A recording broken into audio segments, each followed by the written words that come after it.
সরকারি জায়গা জবরদখল মুক্ত নিয়ে একটি আলোচনা সভা। ১ জুলাই মাননীয় মুখ্যমন্ত্রী মমতা বন্দ্যোপাধ্যায়ের নির্দেশে গাজল শহরের বিভিন্ন সরকারি জায়গা জবরদখল মুক্ত নিয়ে একটি আলোচনা সভা এবং গাজল শহরের বিভিন্ন জায়গা পরিদর্শন করেন গাজল প্রশাসনিক বিডিও সুদীপ্ত বিশ্বাস ও গাজল ব্যবসায়ী সমিতির সভাপতি বিধান রায় থেকে আরও অনেকে।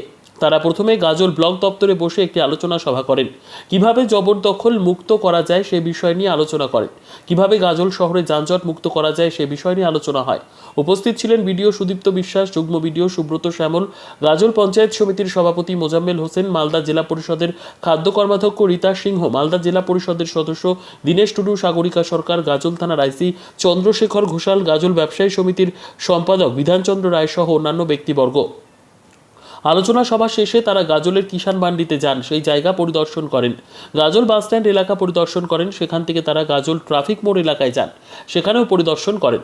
পরবর্তীতে এই বিষয় নিয়ে ৩ তারিখ বুধবার গাজল ব্লক ক্যাম্পাসের অন্নদা শঙ্কর সদনে মিটিং করবেন গাজল ব্যবসায়ী সমিতির সকল সদস্য এবং দোকানদারদের নিয়ে। বক্তব্য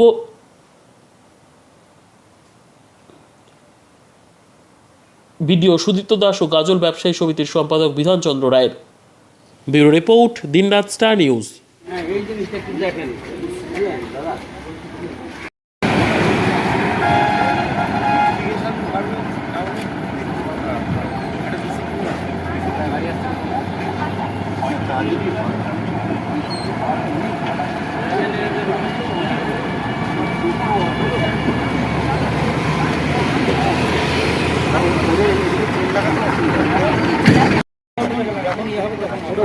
গাজল ব্লকের তরফ থেকে যে প্রশাসনের যে নির্দেশ আছে, যে আনঅথরাইজড যে এনক্রোচমেন্ট আছে তাদেরকে রিঅর্গানাইজ করা এবং তাদেরকে যে রাস্তার উপরে দাঁড়িয়ে ব্যবসা করতে গেলে যেটা সাধারণ মানুষের পথ চলতে সমস্যা হচ্ছে, তাদের সঙ্গে আলোচনা করে রিঅর্গানাইজ করে তাদেরকে যদি এমন নির্দিষ্ট লোকেশনে বসার জন্য বলা হয়, তাতে শহরও সুন্দর হবে এবং মানুষজনেরও সুবিধা হবে।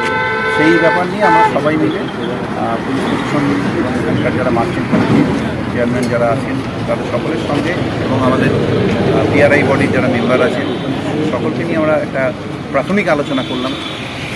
কি দাঁড়ালো এরপরে যারা আমরা চেষ্টা করব সকলকে মানুষকে বুঝিয়েই তাদের সকলের সঙ্গে সহমত পোষণ করেই মূল শহর, মূলত গাজলের মূল শহরটাই একটু কনজেস্টেড, সেটাকে যাতে আমরা একটু এনক্রোচমেন্ট ফ্রি করতে পারি সকলের সাহায্য নিয়ে এবং টোটো এবং অটো বাস যারা আছে তাদের স্ট্যান্ডগুলোকে যদি একটু রিঅ্যালোকেশন করা যায় তাহলে আশা রাখি যে গাজল বর্তমানে যে অবস্থা থাকে তার থেকে আরও বেটার জায়গায় ডেট ঠিক করা হয়েছে স্যার। ডেট বলতে আমরা আবার পরবর্তী ৩ তারিখে মিটিংয়ের একটা আলোচনা রাখছি সবার সঙ্গে।